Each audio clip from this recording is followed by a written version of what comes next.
Okay, guys, first of all, welcome back, and it's been a bit of a long time coming, but here we are, we're back.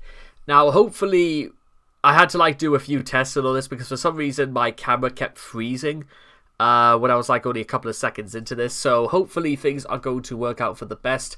If you've also noticed, by the way, in my background, it actually looks a lot more spare than it has done on previous occasions, because I have, in the intervening months, well, weeks I should say, since we last saw each other, I have moved quite a lot of things out. I sold a lot of things, donated a lot of things to charity, and now I think I must have shifted roughly about 300 or so books from this room, and about half of my closet is completely empty. So it was a huge undertaking, and one I'm actually glad to, because as much as I like having the things around, to know that it was basically my own little home from home, it is still worth noting that it is a space that I can appreciate the space, because it meant that I could actually get round to cleaning a lot more than usual. This is things I'll have to bring up because, well, starting today, we begin with a lot of the residents that Chris has frequented over the last number of years. And it all begins with 14 Branchland Court itself.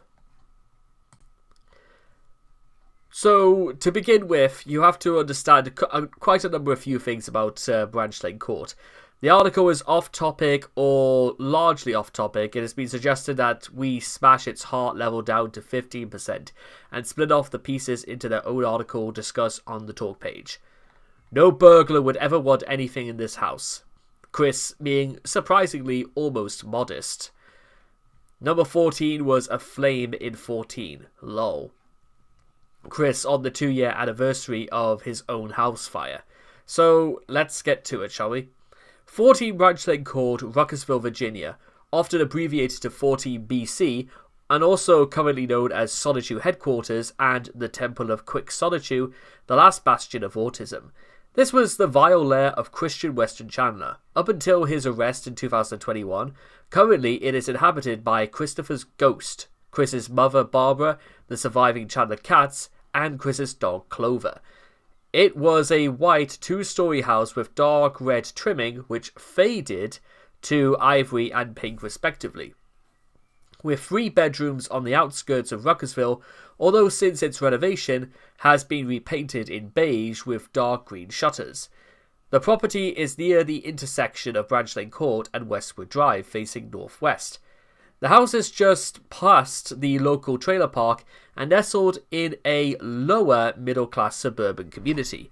It was built in 1977, and with no major work done from 1986 to 2014, the house shows its age with its tacky fake shutters and vinyl siding. Chris and his family have notoriously spent decades constantly filling up the house with tons of garbage and junk, earning it the nickname of the Hoard. In earlier pictures, those of Chris's 20th birthday in 2002 for instance, the house seemed reasonably tidy. But in his first video tour, Chris kept referring to the fact that things got cluttered, suggesting that the house has only grown fuller and fuller ever since. Clutter is, of course, a grievous understatement. The entire house is packed with garbage, to the point where junk fills up entire rooms and reach within 2 feet of the ceiling. The living room was, for a while, basically inaccessible due to all the accumulated junk. That's got to be one of the absolute worst things, actually, to be honest. The more I think about it, is that literally there are rooms you can't even get to because they are so completely overgrown with junk. I mean, what on earth are they keeping all of this for? I mean, I get the impression these people, take the garbage out and stuff like that, but really, there's got to be some... Well, then again, I'm not a hoarder, but... I don't try to pretend that maybe there's some sort of needing to hold on to things and stuff like that, but for reasons we'll get into, sometimes in life you have to let go, no matter how hard it may seem.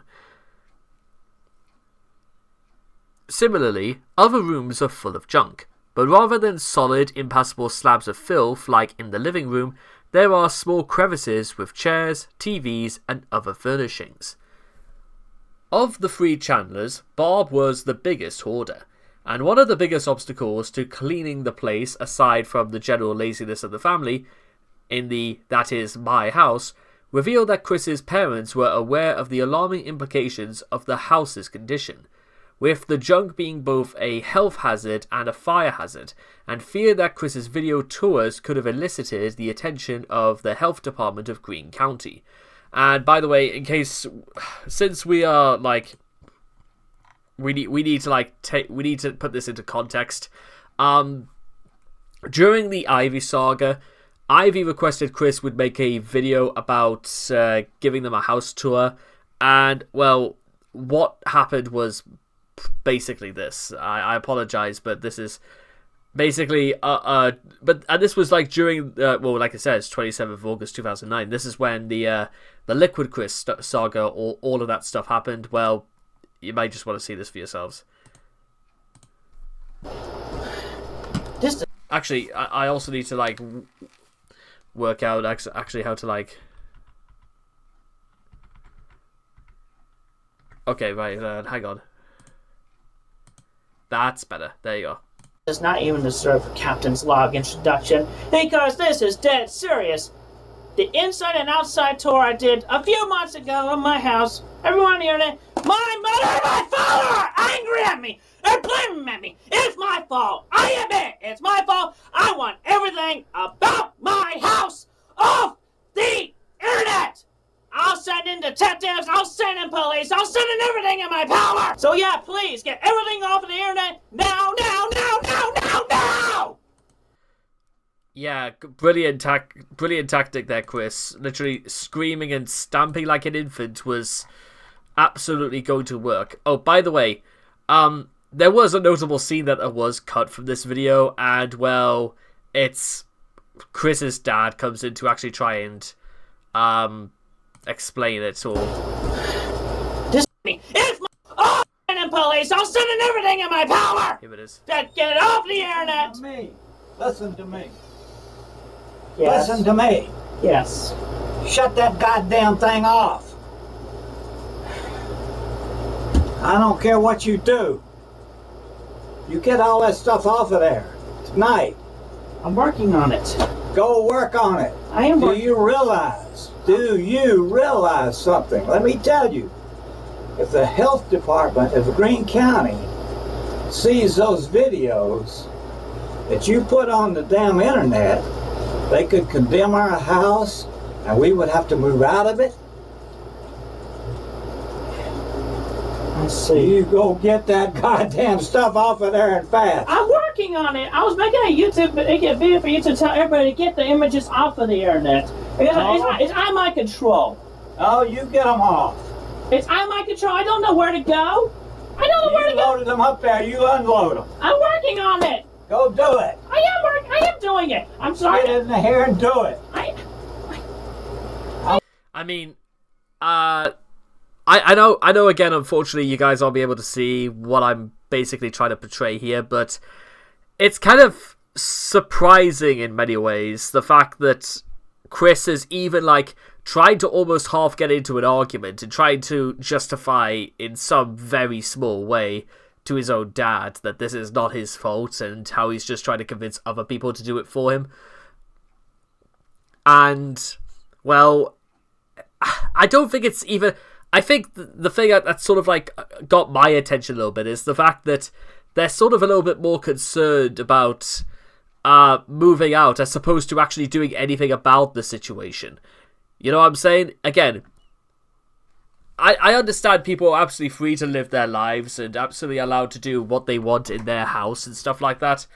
I haven't got an issue with that, but the fact is that, well, for reasons we'll get into, it's probably not safe for this sort of environment, and well, you're going to be hearing a lot more about it. So I understand they would probably be very upset about this, and yes, it was absolutely Chris's fault. But you're going to see that perhaps maybe taking some precautions and some standards in cleanliness was probably not the worst thing they should have thought about, even if these sorts of things were coming to light. With the jug being both a health hazard and a fire hazard, and feared that Chris's video tours could have elicited the attention of the health department of Greene County, resulting in their home being condemned. In the wake of Bob making that remark, Weeds made several calls to the health departments in hopes of spurring such a process into action. But their efforts proved fruitless, like most efforts to get the state to intervene in Chris's sorry life. Chris claimed to have put forth some effort towards cleaning up the house in early 2010, but the back-breaking tasks he describes amount to simple maintenance like vacuuming and scrubbing the floors. He talks about this as if he is making great progress in fixing the disaster area that is 14 Branchland Court, but his efforts seem to amount to little more than preventing himself from slipping on cat shit. On a regular basis, Bob apparently threatened to throw him out of the house if he were to attempt to dispose some of the hoard of useless shit. The irony is that Chris didn't kick Bob out, but that's besides the point. Chris also claimed that Bob used to use a computer, but Barbara bought an enormous amount of crap from Goodwill, blocking off the computer. Whether or not Bob did it to stop Bob from using the computer is unknown, but at any rate, he did. In a phone call to Rocky Shoemaker in 2011, it was revealed that 14 Branchland Court was infested and that the parasitic infection caused Bob to be covered in bug bites before his death from a heart disease. On the 10th of January 2014, Chris reported that the house had sustained major structural damage from an early morning house fire following an electrical shortage. Chris, Bob, the dogs, Lucy the cat, and other possessions made it out safely, and they spent about a year in a rental house, which they predictably completely trashed. We will get to that, before moving back to the renovated 14 Branchland Court in December 2014.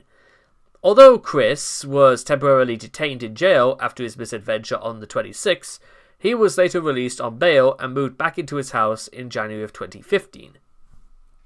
So far, so good, I suppose. The house was vacant between the time of Chris and Bob's separation after the incest fallout, and the first few weeks of the jail saga following Chris's arrest.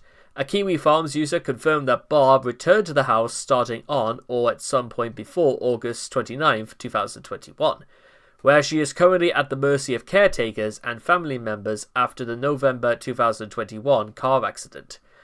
As of 2023, it appears that 14 Branchland Court is finally receiving at least some of the TLC it rightfully deserves, as recent fan visits have found the lawn being clipped and cleared of rubbish, and portions of the all-consuming hoard within, including some of Chris's belongings, have been extricated into bins to be disposed of, suggesting that someone has been paid to help Bob maintain the property. I mean, we could argue like the nuances and that about that is my house and everything like that, but when Bob's time finally comes, and it's very unlikely Chris will even be able to pay mortgage for that house, or without resulting in some major temper tantrums circa 2018 to keep that house, open and stuff like that, it would either be knocked down or somebody will probably move into it. Considering whatever structural damage the fire might have done, it's not entirely unreasonable to assume that after 10 years, there's probably other systems of damage. It could be like water damage. It could be, the house could have been somewhat jerry-built even before, but stuff like that. Though unlikely it might sound, but at least there are things you do have to sort of like take into consideration: the geography of the land, the weather, everything that the fire did not partially damage, like the electrics and stuff like that. Though I suspect these sorts of things would have to go under like routine inspection and things should be fine at that point. Following the dismissal of Chris's case in August 2023, his car was spotted at 14 Branchland Court on the 4th of September 2023. Chris retrieved his possessions from the house, such as some commissioned artwork he never finished from 2 years ago. In April 2024, during a visit to 14 Branchland Court, Chris filmed himself collecting gravel from the front yard for selling on official Quickmart. Well, a sentence that speaks for itself, to be perfectly honest. The history. See also property tax assessment. 14 Branchland Court was built in 1977 on a lot of 0.56 acres.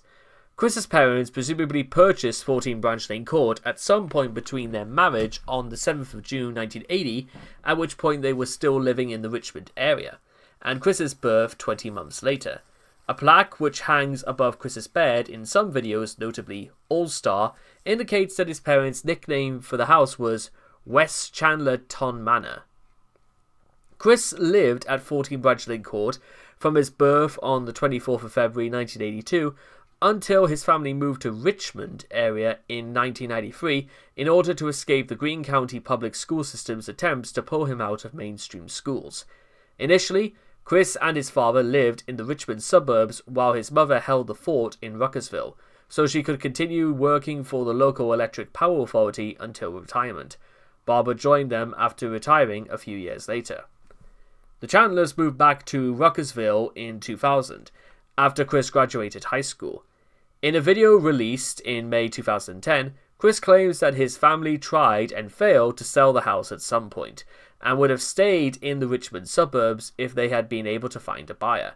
Chris naturally attributes the house's failure to sell to a conspiracy between local realtors and the Greene County school system. But as this article explains, it probably went unsold for more practical reasons. The original number of the house was 46 Branchland Court. This is the number given in A Week with Christian Chandler 2000 and Cole Smithy's 1994 postcard to Barbara. It was changed to 14 sometime after 2000. That's kind of interesting, to be honest, because, well, would the mailman not know what to do in that situation? Did the Chandlers consider the mailman whatsoever when they were doing this? Well, considering the things that Chris did get, I suppose it's fair to say this shouldn't matter. The first house tour video. If Clyde thought my room is a mess, he should see the rest of my house. My family has a lot of clutter, from small things in boxes to furniture. You don't need to feel surprised from the mess of my family. My mother got her things one at a time while it was a bargain. In Chris's emails to Julie. In two videos, uploaded on the 27th of March 2009, Chris provided a tour of his house and the property that it's on. Like his own room, Chris's entire house is a disaster area. Several rooms are so cluttered that Chris cannot enter them. What follows is a brief description of the rooms and other areas of 14 Branchland Court circa 2009. The ground floor. The north corner is what Chris describes as the music room, probably where Bob kept his extensive music collection, which was primarily the domain of Bob, who frequently slept in there. A small bathroom is directly in front of the stairs leading up to the front door. On the other end of a short hallway is the utility room, in which the family kept a refrigerator in addition to the usual washer and dryer.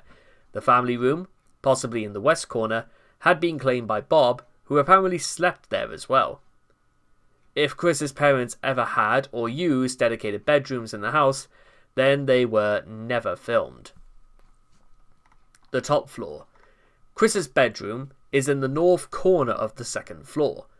Across the hallway near the east corner is a filthy bathroom, which apparently has not been cleaned in years.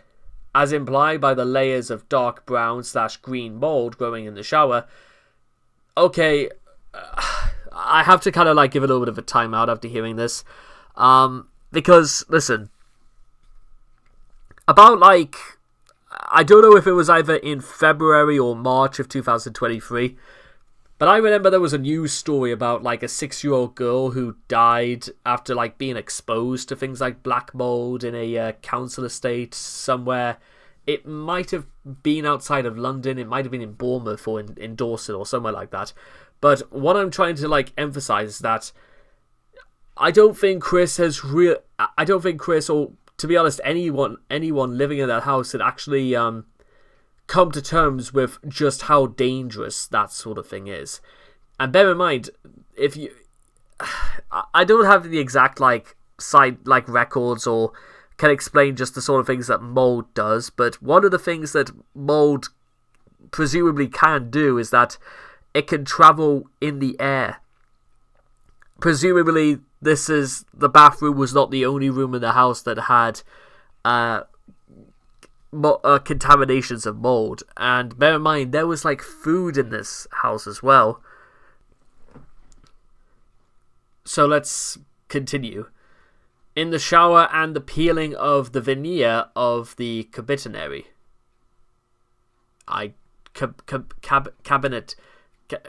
The cabinets, okay. The kitchen and the dining area are apparently near the southern corner and southwestern wall. The computer Chris used for internet access at the time was in this part of the house, as was a Christmas tree left up year-round. Tellingly, Chris has actually photographed himself with official Officer Nasty and dildos in the kitchen, and has even masturbated here over a webcam feed. This implies that Chris's parents never actually went upstairs, leaving Chris free to do whatever he wanted, undisturbed, well, mostly undisturbed. The living room, filled with garbage to the point of uselessness, is across the stairway from Chris's room. It is likely the same as Chris's current workroom, used for storing toys and shooting videos. The yard. Considering that it's like not particularly a long article, we may as well just cover like the yard as well. The yard of 14 Branchland Court is the historically severely neglected yard of the Chandler home. In earlier pictures, when Chris was slimmer and he had yet to start his love quest, we can see that the Chandler's yard used to be quite lush and beautiful, with a variety of flowers planted around the area, the grass clipped and the trees healthy.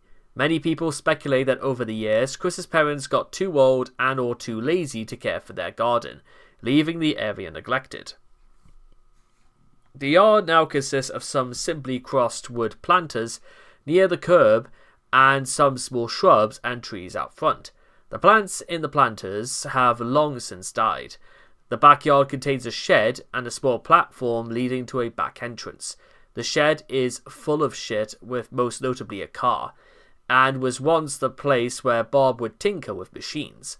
At one point, when Chris was a boy, the shed was known as the dreaming studio of Mr. C and Little C, and Bob would try to teach Chris how to build things, although Chris could not collect on what they had actually built.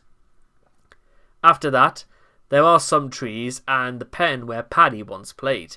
Her 5 by 10 ton doghouse still stands, and she is buried nearby.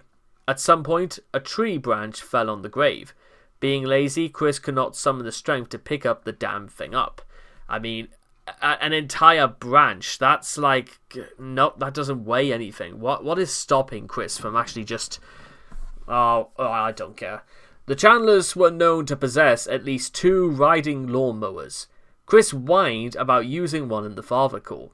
Bob bought a new mower, a Craftsman riding lawn tractor, for $1,400 on the 26th of October 2011. 5 years later, she attempted to sell it on Craigslist for $595. The second mower is presumably the one seen in the photos of the yard after the house fire, as the listing includes the tarp that is seen covering it. The mower had been so inactive that Chris noted the old gas would need to be replaced. As of February 2012, the yard had been completely obscured by trash, junked cars, and God knows what else. In 2013, a troll passing Chris's house in his car uploaded a video, showing the front yard almost completely covered by an untrimmed lawn in addition to the above. In April 2019, Chris, while playing Pokemon Go, used the game to photograph several locations in the yard, uploading them to his Google Sonichu headquarters page. The eerie images unintentionally capture the abandoned state of the yard, including the gazebo, Bob's old greenhouse, the unkempt weed-strewn and thinning lawn, and a derelict shed, as backdrops against colourful game characters. In essence, the images are a look into Chris's psyche and his own abandonment of reality for escapist fantasies. My god, these places have seen better days. Paddy's a look tray just looking over the Paddy's doghouse. The greenhouse, yeah, that poor yard looks like a mess. The second house tour. In 2013, a video was leaked by Alec Benson Leary showing the state of Chris's home since the last tour he gave in 2009. Needless to say, especially in light of eyewitness reports of his front yard in 2012, the house became even more of a mess in the following years. Whereas Chris had at least some room to maneuver in the 2009 tour video, here the passageways have become so narrow and jam-packed that even he complains about all of the clutter being in his way and begins sounding increasingly annoyed as he attempts to navigate the claustrophobic environment. It's like, I'll probably do videos about that as well, but it sounds like, have you ever seen those videos of spelunkers who explore cave passageways that are so narrow that fine well there's going to be horror stories, and indeed there are, of people being trapped in spaces where they can't even breathe because that's how badly they're stuck. Well, that's the sort of thing it kind of almost gives. And I don't like being in tight spaces anyway, because once you can't move, you're really, really screwed. But this goes above and beyond that, if it was possible. The kitchen, in particular, has become an unsightly mess. The Chandlers apparently couldn't be half-assed to put away their groceries, so it's strewn all over the place. The living room, already an ocean of rubbish, has gotten only worse, with the accumulated clutter now towering over Chris to the point where he has to stretch to get footage of it. The bathroom hasn't been cleaned since the last video Chris released of him cleaning it, 2010, and he even admits so himself in the video. Even the stairs of his home have become cluttered with nonsense such as Christmas ornaments, boxes, and bags, which could spell disaster if Chris or his mother have to evacuate the premises. Also notable is the fact that every so often, Chris can be observed picking up random pieces of garbage from the floor as well. In typical Chris Chan fashion, he describes his room as the cleanest of the whole house, despite it having unsightly masses of clothes everywhere and even an unmade bed that he couldn't be bothered to at least straighten up before making this ill-advised video.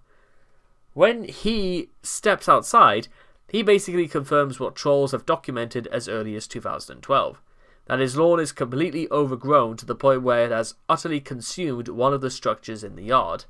In fact, well, you could sort of make it out here, but that's a year prior.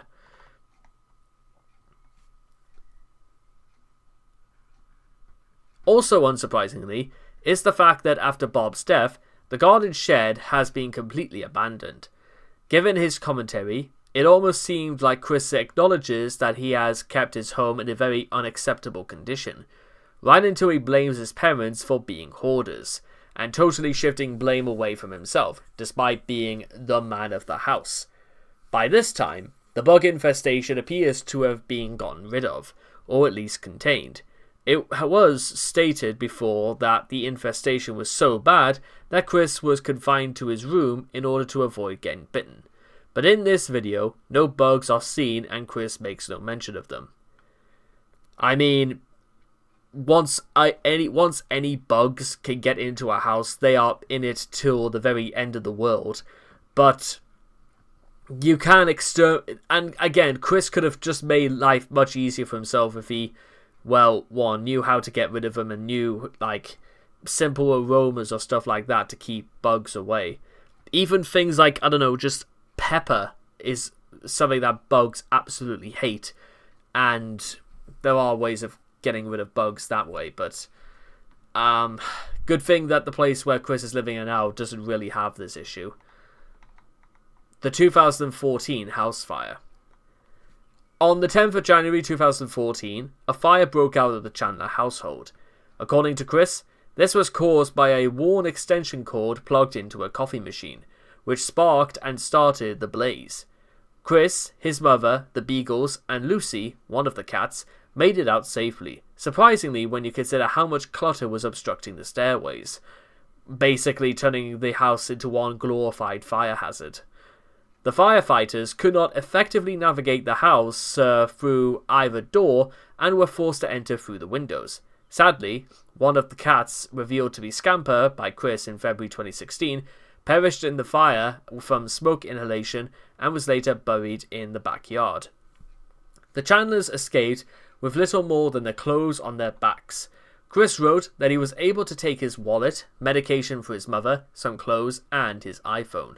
The day after the fire, he and his mother were allowed to re-enter the structure, and he learned to his relief that many of his personal possessions, including his games, his computers, and his artwork, had survived.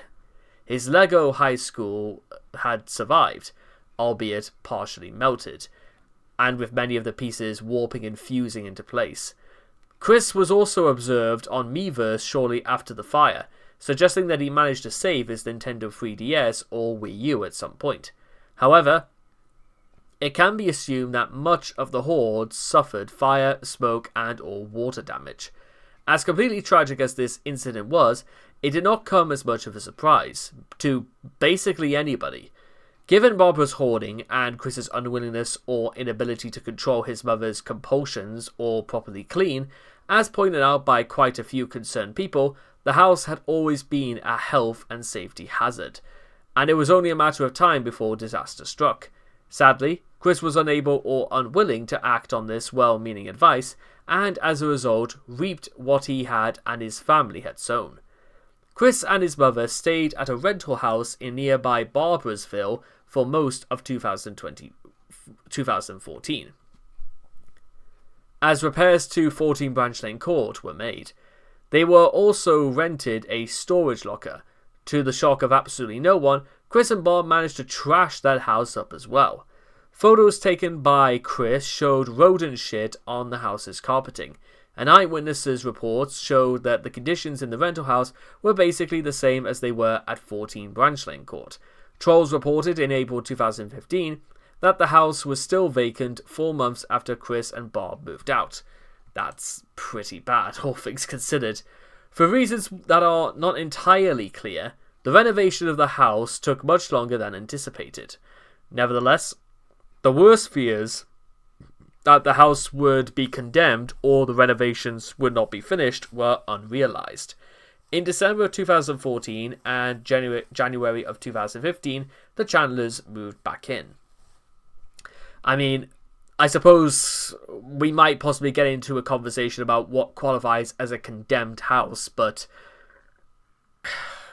it's probably not necessary anyway because, well, one room full of crap and junk here, one bathroom completely coated in in grime and mold there. There are probably houses that are probably even in worse conditions like that. But considering what we know about 14 Branchland Court anyway, then some of the worst ones must be past imagining. Post-fire renovation. On the 6th of December 2014, Chris announced on Facebook that his home had finally been repaired, and he would be moving back in near the start of the new year. While some were hopeful that Chris would learn from this dreadful experience, take better care of his home, and not cause it to be the cluster-fucked fire hazard it was the previous time, it really wasn't seemed hopeful, given certain factors. Ever a busy man, Chris managed to fit a run-in with the law on Boxing Day, followed by 2 days in jail, into his moving schedule. Once he was released on bond on the 29th of December 2014, Chris was shortly back to complaining about having a Charlie horse from moving his mother's hoard back into the house. After Chris's second hearing in April started and finished half an hour early, and they failed to make it in, the Christorians who took it upon themselves to attend decided to make most of their visit and go on a tour of and take photos of the major places in Chris's life, including 14 Branchland Court. Their photographs show that the Chandler headquarters had been modernized, and no longer looks like a giant pile of shit. This is partially due to the modernized exterior, and partially due to most of the hoard still being in storage. Photographs also showed some sort of outhouse in the backyard raised off the ground, and currently full of the hoard. The current state of 14 Branchland Court. A loving, fairly well-kept home of my father, I kept it at. Chris lying to himself about the state of his home in Solitude Headquarters Google intro video. In the few years after having the house rebuilt, the Chandler's negligence and hoarding are slowly turning it back into its filthy, cluttered past, proving like mother like son, Bob is just as incapable of learning from her mistakes as Chris. Ironically, the garden, which in the years before the fire had become increasingly bereft of plants, is just about the only part of the property which is thriving as of 2020. Having become overgrown and unkempt with weeds, wildflowers, and plants encroaching from neighbouring properties. I mean,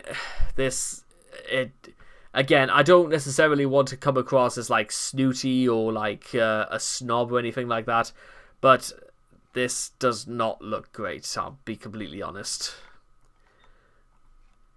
The clutter here and the fact that Mewtwo basically takes up the entire room of this one shot because he doesn't want you to see what's going on behind. In October 2017, one of the bathrooms had a clogged shower drain, possibly stuffed up with Chris's seaweed hair. His solution was to pour a liquid plumber into it and whine that every house should have 2 bathtubs. Other notable changes: the kitchen is now accessible and can be used for cooking. Chris has used it to store his semen. Terrific. Chris's bedroom is now on the first floor, his former room being used for storage. Guess we'll never see that again. The downstairs living room, formerly full of Bob's hoard, is now Chris's toy-filled workroom. The third house tour. Chris filmed the third house tour in March of 2018.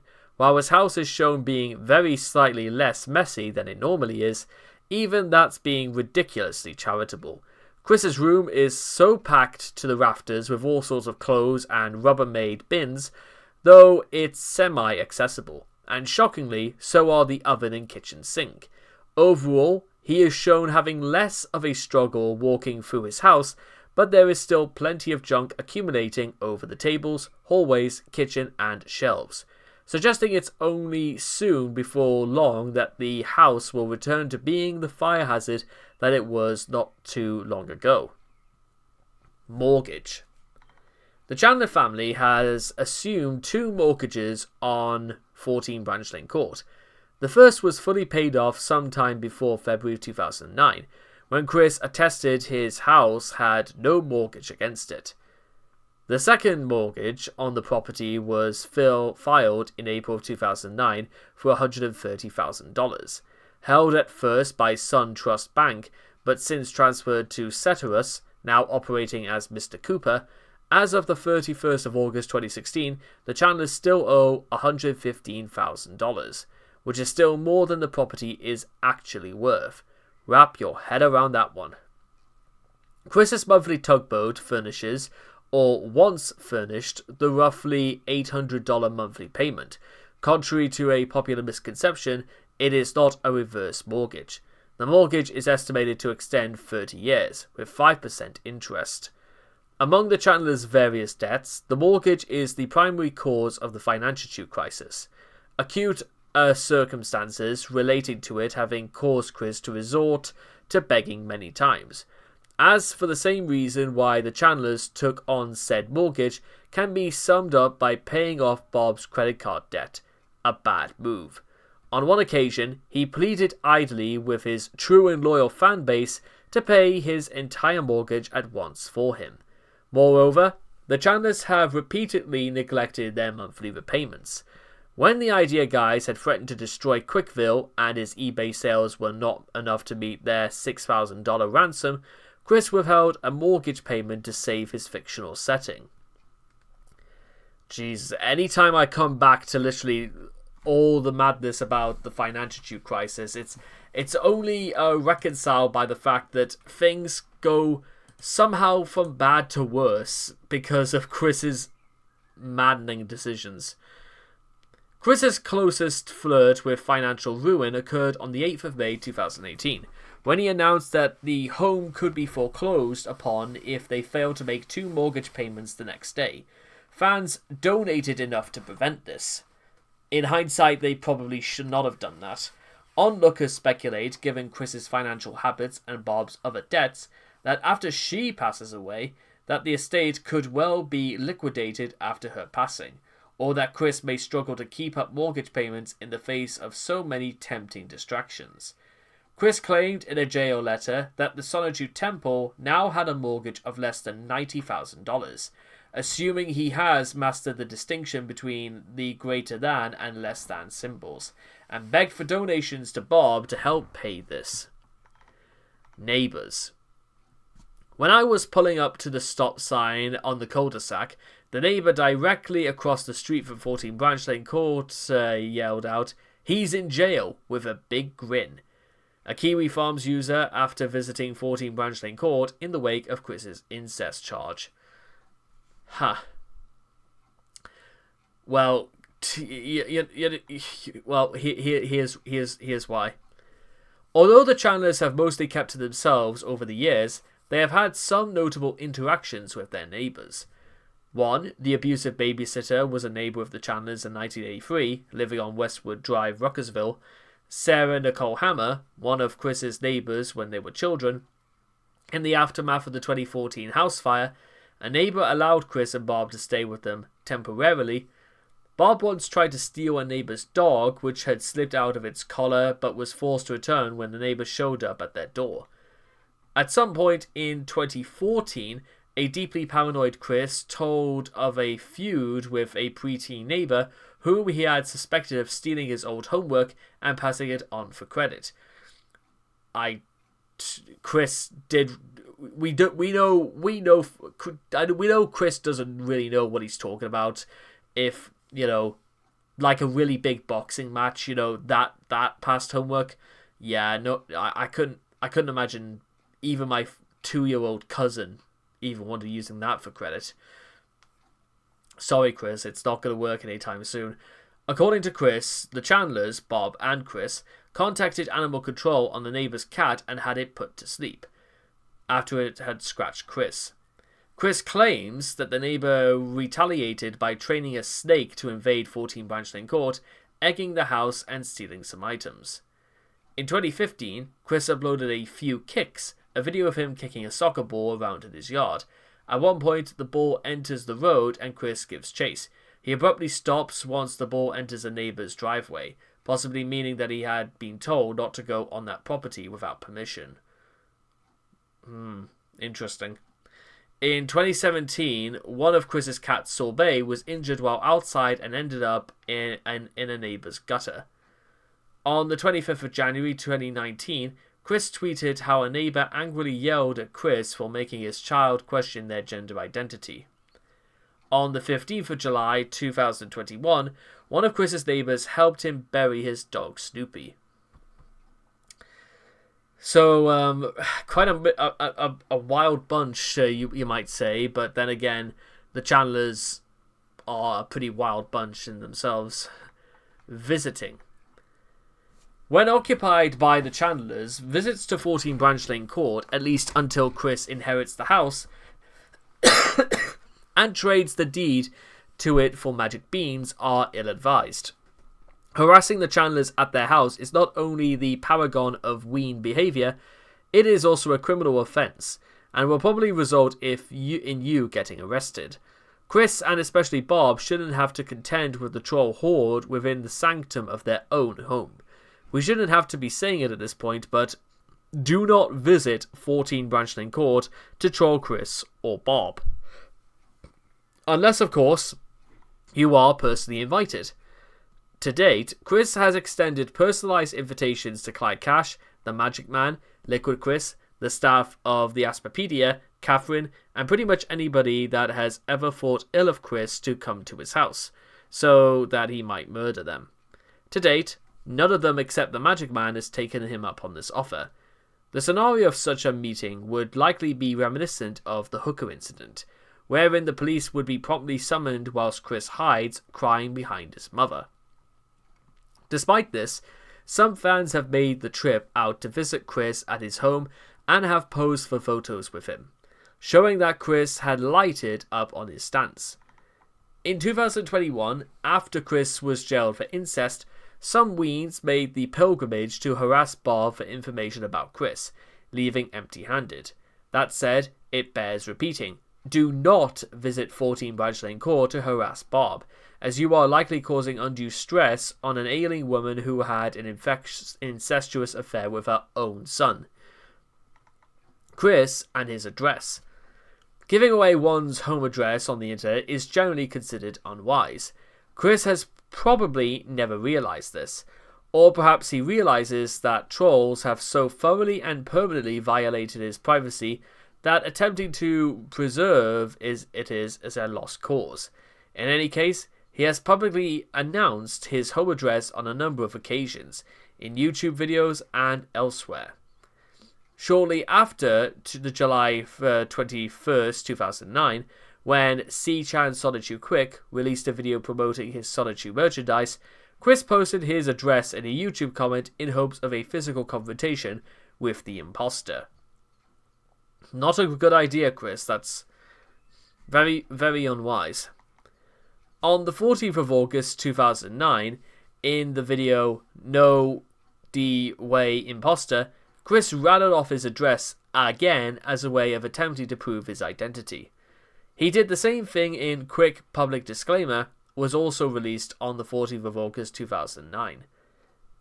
On the 23rd of November 2000, wow, this is basically in the span of a few months, in the Solitude presentation, Chris provided his address as well as his home and mobile phone numbers, in hopes of attracting investment in his comic book characters. What he got instead was years and years of prank calls, and which Bob was completely unable to stop. On the 15th of January 2010, Chris released a video where he summoned the creators of the Asperpedia to his home address for a confrontation. On the 27th of August 2010, Chris gave out his address and phone number in a YouTube video seeking to organize a high school reunion. In the same video, he warned viewers to be careful with their personal information on the internet, taking his anti-grasp of irony to incredible new levels. Chris has published his address on his websites at various times. It was available at the bottom of the main page on the Wikipedia for most of the time Chris used the site. On the 29th of January 2016, Chris proved he hadn't learned a damn thing over the years in a video intended to dissuade well-meaning fans from sending mail forms to YouTuber PewDiePie, also aka Felix Gelberg. At his address, he felt the need to specify 14 Branchland Court as the address at which Kjellberg does not live.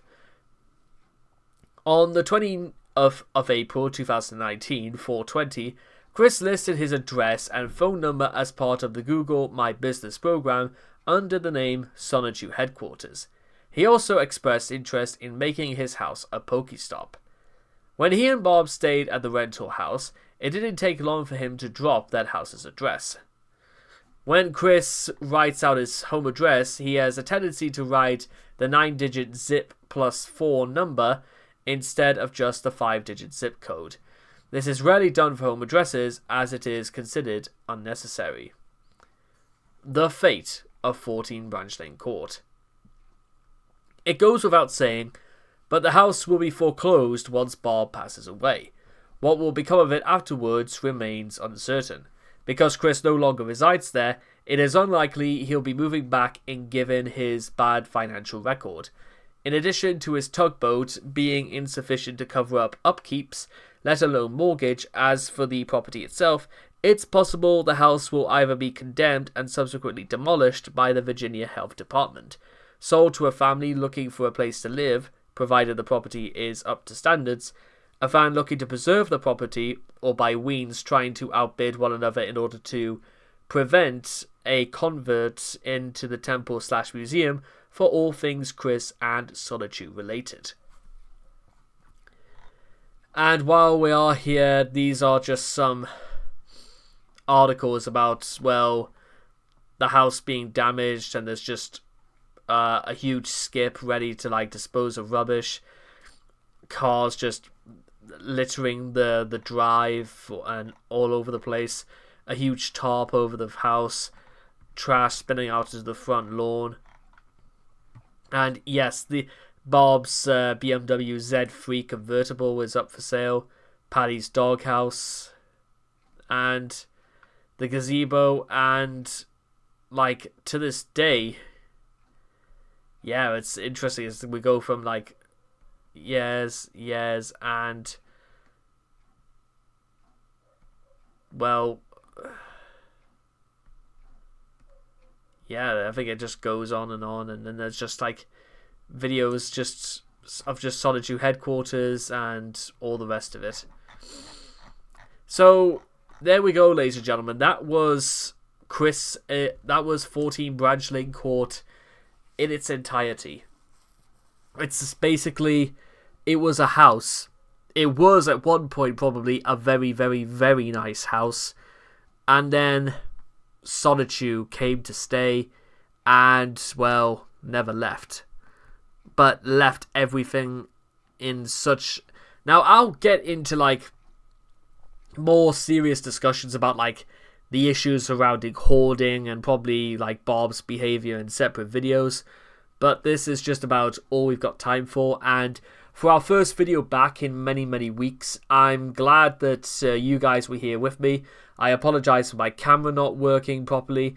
I think it's probably, the time has come, I'll probably have to replace this camera with something a bit more high tech. And I cannot wait to see all of you guys again in the next video. Take care, and bye-bye for now.